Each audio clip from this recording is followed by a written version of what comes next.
स्वास्थ्य ने dedicated teams गठित कर लिए हैं जो प्रत्येक जनपद में मेडिकल इन्फेक्शन को रोकने के लिए जो है काम कर रही हैं और उसमें कारगर भी सिद्ध होंगी।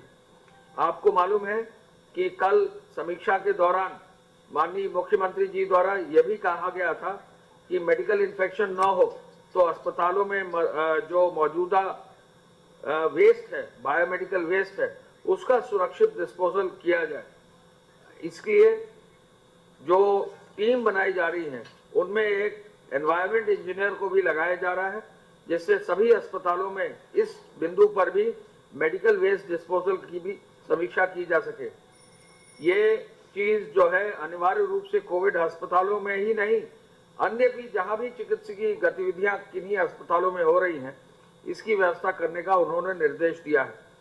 मुख्यमंत्री जी ने पुनः प्लाज्मा थेरेपी को बढ़ाने पर बल दिया, क्योंकि इससे अब अच्छे परिणाम मिल रहे हैं। प्रदेश में भी प्लाज्मा थेरेपी केजीएमयू में शुरू हुई है और देश के विभिन्न राज्यों में जो है इस तरह के प्रयास हैं, इस पर भी उन्होंने बल दिया है। माननीय मुख्यमंत्री जी द्वारा निर्देश दिए कि जो भी अन्य प्रदेशों से हमारे प्रदेशवासी लौट रहे हैं उनको क्वारंटाइन में ही रखा जाएगा और इसके बहुत सार्थक परिणाम निकल रहे हैं। कल हरियाणा से जो है काफी हमारे उत्तर प्रदेश के निवासी लौटे हैं, लगभग 2200 से अधिक, और आज भी हरियाणा से जो है हमारे लगभग 9800 से अधिक निवासी हमारे विभिन्न जनपदों के लौट रहे हैं और कई लोग जो है रास्ते में हैं और हमारे प्रदेश के अंदर आ भी चुके हैं। माननीय मुख्यमंत्री जी ने निर्देशित किया कि जो उन्होंने टीमें वरिष्ठ गठित की हैं वरिष्ठ अधिकारियों की, तो वरिष्ठ प्रशासनिक अधिकारियों की रिपोर्ट मुख्य सचिव साहब, प्रमुख सचिव स्वास्थ्य साहब और डीजीपी साहब, उनकी जो पुलिस अधिकारी हैं और हेल्थ वर्कर्स हैं, हेल्थ के जो सीनियर ऑफिसर्स गए हैं, उनकी रिपोर्ट 19 संवेदनशील जनपदों के नोडल अधिकारियों का फीडबैक लेकर जहां पर प्रभावी नियंत्रण की आवश्यकता है वो कार्य सुनिश्चित करेंगे। माननीय मुख्यमंत्री जी द्वारा यह भी निर्देशित किया है कि अब 7000 से अधिक इकाइयां प्रदेश में चालू हो गई हैं, औद्योगिक इकाइयां, उनमें भी सोशल डिस्टेंसिंग लागू हो, इसका सख्ती से पालन सुनिश्चित हो, ये भी निर्देश उद्योग विभाग को दिए हैं, जिससे कि कोरोना के रोकथाम में इकाइयों का भी सहयोग मिल सके। सप्लाई चेन को और प्रभावी करने के लिए, इस कार्य को और अधिक मजबूती करने के लिए, होम डिलीवरी को और मजबूती से और निगरानी के तहत करने के लिए उन्होंने निर्देश दिया है। उन्होंने कहा है कि विशेष रूप से वॉलंटियर्स की टीम गठित करके जगह जगह मोहल्लों में लोगों को जागरूक किया जाए और उनको वॉलंटियर्स का उपयोग जो है करके लोगों को लाभ दिया जाए।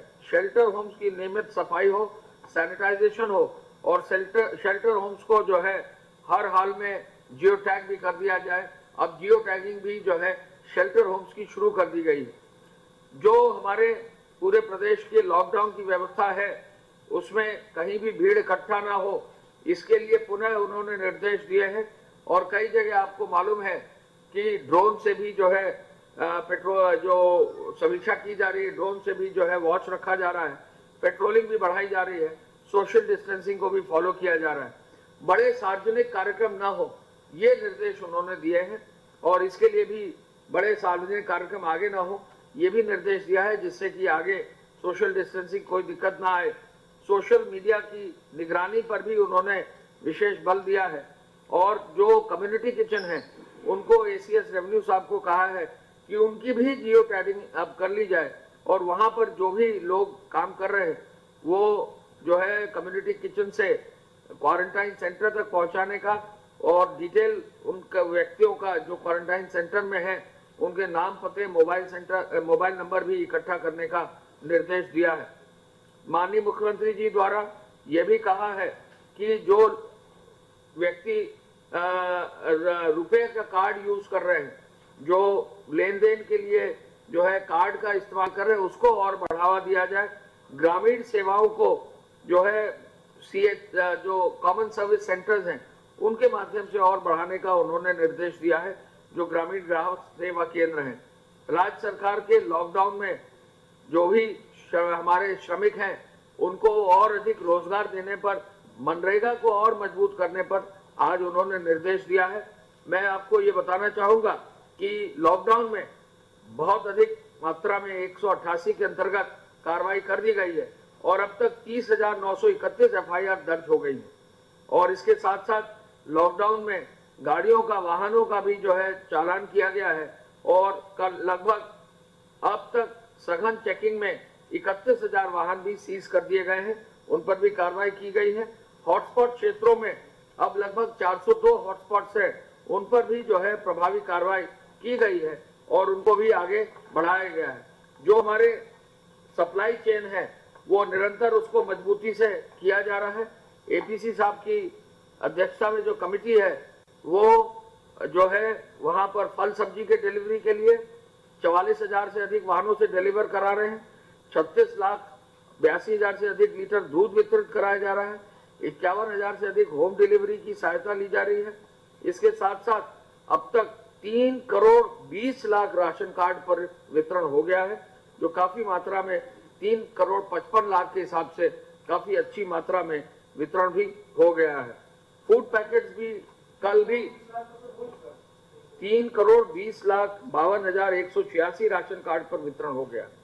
3 करोड़ 55 लाख में से फूड पैकेट्स भी 12,30,000 कल बांटे गए हैं और ये भी एक बहुत अच्छी जो है प्रगति हो गई है।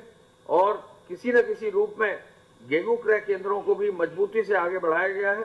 अब तक 5,445 गेहूं क्रय केंद्र भी खरीदे गए हैं और कहीं भी गेहूं क्रय केंद्र पर दिक्कत ना हो इसके लिए निरंतर निगरानी की जा रही है। अब तक जो है लगभग 28 लाख से अधिक जो श्रमिक हैं, ग्रामीण श्रमिक हैं, शहरी श्रमिक हैं, उनको जो है लगभग 281 करोड़ रुपए की धनराशि भी 1,000 रुपए की दर से बांट दिया गया है।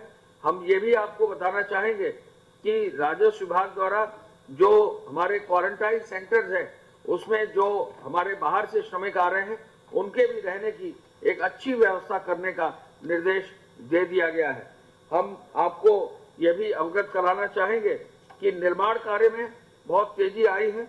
आपको मालूम है कि अब लगभग 30,000 कॉमन सर्विस सेंटर तो चालू हो ही गए हैं, लेकिन साथ साथ जो भट्टे हैं वो अब 12,000 से अधिक चल रहे हैं। भट्टों में सप्लाई और धुलाई की कहीं दिक्कत न हो, निर्देश सभी जनपद स्तर पर दिया गया है और सभी जिलाधिकारी और पुलिस के अधिकारियों को कहा गया है कि भट्टों से, ईंट भट्टों से जो भी धुलाई और जो भी व्यवस्था की जाए उसमें कहीं रोक टोक ना हो। छड़ का, लोहे की छड़ ले जाने का, बाकी और कोई भी और निर्माण सामग्री ले जाने का, ग्रामीण क्षेत्र में विशेष रूप से जहां हॉटस्पॉट एरिया ना है, जहां लॉकडाउन की कहीं प्रतिबंध नहीं, वहां पर जो है बेरोक टोक ले जाने पर कोई भी रोक नहीं है। निर्माण कार्य में यूपीडा द्वारा जो है अब जो लगभग 4,975 से अधिक श्रमिकों माध्यम से लगभग 2,500 मशीनों से कार्य करा रही है। पूर्वांचल एक्सप्रेसवे, बुंदेलखंड एक्सप्रेसवे में लगभग 4,481 श्रमिक माध्यम से कार्य कराया जा रहा है और गोरखपुर लिंक एक्सप्रेसवे में भी कार्य कराया जा रहा है। पीडब्ल्यूडी के कार्यों में भी निरंतर तेजी आई है। अब 11,470 करोड़ के कार्य प्रारंभ हो गए हैं और 173 कार्य लगभग प्रारंभ हो गए हैं। सिंचाई के कार्य भी 63 प्रारंभ हो गए हैं। लघु सिंचाई के भी 84 डैम और 96 तालाब के कार्य प्रारंभ हैं और ग्रामीण पेयजल के भी कार्य प्रारंभ हो गए हैं। पंचायती राज में आज फिर बढ़ोतरी आई है और 18,823 ग्राम पंचायतों में कुल 4,23,000 अकुशल श्रमिकों से सहायता से कार्य हो रहा है।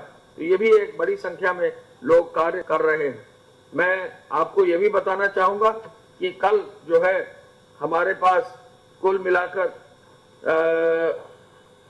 जो क्वारंटाइन सेंटर्स हैं उनमें अब जो संख्या भेजी गई है होम क्वारंटाइन में वो 1,01,000 लोगों की है।